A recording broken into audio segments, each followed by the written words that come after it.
কিভাবে আপনি বুঝবেন যে আপনার বাড়ির মিটারটি খারাপ আছে? তাহলে আপনাকে যেটা করতে হবে, ভিডিওটি না টেনে সম্পূর্ণটা দেখুন।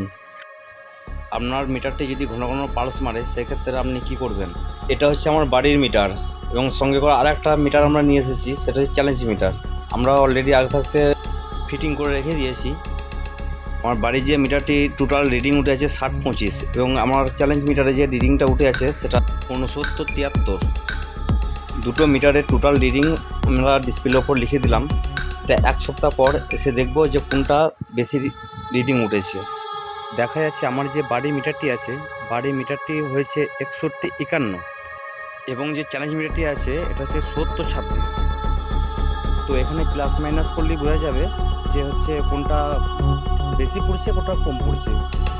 এখানে দেখাচ্ছে চ্যালেঞ্জ মিটার দিচ্ছে আমাদের যে বাড়ি মিটারটি 75 ইউনিট ডিফারেন্স হচ্ছে, অতএব বাড়ি মিটারটি আমরা খারাপ।